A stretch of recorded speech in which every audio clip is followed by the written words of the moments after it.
বিষয়টিকে নিয়ে পারস্পরিক আলোচনা সমালোচনা তৈরি হচ্ছে। কেউ কেউ মনে করছেন তিনি সম্প্রীতির বার্তা দিয়েছেন, আবার কেউ কেউ মনে করছেন তার এই কাজটা ঠিক হয়নি, হিংসা রাখতে হবে।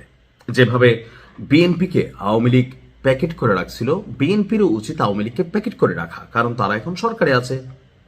বিএনপির সাথে আওয়ামী লীগ যা যা করছে তা তো আবার বিএনপিকে আওয়ামী লীগের সাথে করতে হবে, তাহলে সমানে সমান। এখন যারা নির্যাতিত হয়েছে, নিপীড়িত হয়েছে, তাদের মনে এটা থাকা খুব স্বাভাবিক। ভাই, আমরা বাংলাদেশের মানুষ, এখানে আমরা আসমান থেকে ফেরেস্তা টপকে পড়িনি। কিন্তু এই সকল কিছুর বাইরে এক ব্যতিক্রমী ঘটনা ঘটিয়েছেন একজন নেতা। ভোটে জয়ের পরদিনই আপনার কার্যক্রম নিষিদ্ধ থাকা এখন পর্যন্ত আওয়ামী লীগের একটি দলীয় কার্যালয়ের তালা খুলে দিয়েছেন পঞ্চগড় সদর উপজেলা বিএনপির সভাপতি আবু দাউদ প্রধান।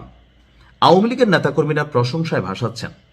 যারা রাজনৈতিক বিশ্লেষক আছেন তারা মনে করছেন যে না, এটাই হওয়া উচিত আগামীর বাংলাদেশ, যে আমি মন্দ তাই বলে কি তুমি মন্দ তাই বলে কি আমি ভালো হব না। ওই যে একটা কবিতা ছিল, আমার ঘর ভাঙে যেবা আমি বাঁধি তার ঘর। বাস্তবতা তো উল্টা, আমার ঘরের দিকে তাকালে তোমার ঘরটার আমরা আউলাই দিই, বাট সেখানে আবু দাউদ প্রধান তিনি করেছেন ভিন্ন ঘটনা। তো আজকে সকালে সদর উপজেলার চাকলাহাট ইউনিয়ন আওয়ামী লীগের একটা অফিস গত 18-19 মাস বন্ধ ছিল সরকার পতনের পর, সেই অফিসের তালা খুলে দিয়ে তাদের পাশে থাকার প্রতিশ্রুতি দিয়েছেন উপজেলা বিএনপির সভাপতি আবু দাউদ প্রধান। এরই মধ্যে ওই কার্যালয় খুলে দেওয়ার যে ভিডিওটা ফেসবুকে প্রকাশিত হয়েছে, পক্ষে বিপক্ষে নানানজন নানান মত দিচ্ছেন। আপনি কিভাবে দেখছেন? আপনার এখানে একটা বক্তব্য আমরা দেখলাম, যিনি চাকলাহাট ইউনিয়ন আওয়ামী লীগের যুগ্ম সাধারণ সম্পাদক ছিলেন কামরুজ্জামান, ওনার নামের শেষে আবার বুলেট আছে, এই নামগুলো এখনো বাংলাদেশে পাওয়া যায়। তো তিনি বলছেন যে সদর উপজেলা বিএনপির সভাপতি জননেতা আবু দাউদ প্রধান যে কাজটি করেছেন তা বাংলাদেশের আওয়ামী লীগের প্রতি এবং আওয়ামী লীগের তৃণমূল পর্যায়ের নেতাকর্মীদের প্রাণের সংগঠন চাকলাহাট ইউনিয়ন আওয়ামী লীগকে তিনি আজ তালামুক্ত করেছেন। ওনার এই কর্মটাকে আওয়ামী লীগের যিনি আছেন তিনি প্রশংসা করেছেন। এটা নিয়ে কিন্তু ফেসবুকে মিশ্র প্রতিক্রিয়া আছে। কেউ বলছে দেখছো আওয়ামী লীগকে বিএনপি পুনর্বাসন করবে, হ্যাঁ এটা সত্যি।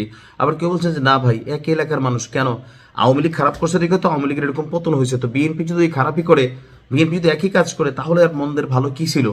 এখানে যার যার পয়েন্ট অফ ভিউতে তার তার মন্তব্য। আপনার এসব ইউনিয়ন আওয়ামী লীগের সদস্য এবং মুক্তিযোদ্ধা আবুল হোসেন তিনি আবার বলছেন যে আমাদের নামে মিথ্যা মামলা হয়েছে, সেখানে যেন আমাদেরকে রক্ষা করা হয়, সেই অনুরোধ জানাচ্ছি আমার মামা আবু দাউদ প্রধানের কাছে। এখন হয় কি, আমরা যারা বাংলাদেশের জনগণ আছি, আপনি একই পরিবারে দেখবেন এক ভাই বিএনপি, এক ভাই আওয়ামী লীগ, এক ভাই জামাত, আবার জামাই করে বিএনপি, বউ করে নৌকা, এরকম আছে না, মনে মনে আছে। অথবা মামাতো ভাই একটা করে, ফুফাতো ভাই, পুরা এলাকার মানুষগুলো তো আমরা একটা পরিবার। তো যখন রাজনীতিতে গিয়া আমরা হয় কি যে ধরেন প্রতিশোধ পরায়ণ হয়ে উঠি, তখন হয় কি যে আমরা পরিবার, এলাকার মানুষ, কাছের মানুষ এগুলো চাই না। যার কাছ থেকে ধান্দা করে খাওয়া যায়, লুটপাট করে খাওয়া যায়, মিথ্যা মামলা দিয়ে খাওয়া যায়, এই কাজগুলো কিন্তু হয়েছে। তো আপনার এখানে অনেক বক্তব্য আসছে। তবে বিএনপি নেতা আবু দাউদ প্রধান বললেন যে কিছুক্ষণ আগে আমি জানলাম আওয়ামী লীগের অফিসে তালা দেওয়া আছে, আগে যদি জানতাম আগেই ব্যবস্থা নিতাম। দীর্ঘ 18 বছর পর আমাদের বিজয় হয়েছে, স্বাধীনতার উভয় পক্ষের শক্তিগুলো এক হয়ে ম্যান্ডেট দিয়েছে, যার কারণে আমরা রেকর্ড পরিমাণ ভোট পেয়েছি সারা বাংলাদেশে। অর্থাৎ ওই এলাকায় বিএনপির যিনি প্রার্থী বিজয়ী হয়েছেন, সেখানে আওয়ামী লীগের যারা নেতাকর্মী আছে তারা যথেষ্ট ভোট দিয়েছে বিএনপি প্রার্থীকে স্বাধীনতার পক্ষের শক্তি হিসাবে। সো তার বক্তব্য যে আমি উভয় দলের নেতাকর্মীদের বলবো, প্রত্যেক দলে কম বেশি দুষ্ট প্রকৃতির লোক আছে, দল থেকে বহিষ্কারের ব্যবস্থাও তাদের জন্য রয়েছে। কোনো অবস্থাতেই আমাদের এলাকার শৃঙ্খলা কেউ যেন ভঙ্গ করতে না পারে। আওয়ামী লীগের উদ্দেশ্যে বলবো, স্বাধীন সার্বভৌম বাংলাদেশের নাগরিক হিসাবে আপনারা কোনো প্রকার অন্যায় করবেন না, যদি কেউ করে আমাকে জানাবেন, আমিও কোনো অন্যায়কারীকে প্রশ্রয় দেব না। এখন আপনি দেখেন এই লোকটার বক্তব্য শুনে আমার কাছে মনে হয়েছে রাজনীতিটা আসলে এরকমই হওয়ার কথা ছিল, কিন্তু এরকম আবু দাউদ প্রধানটা না খুবই বিরল, নাই।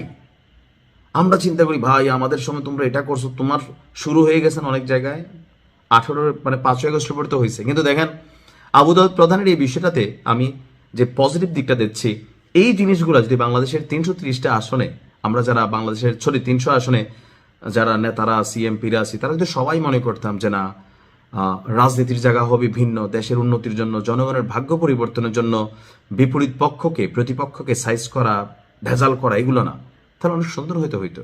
আপনি আবু দাউদ প্রধানের বক্তব্যটি কিভাবে নিচ্ছেন কমেন্টে লিখতে পারেন। আসসালামু আলাইকুম।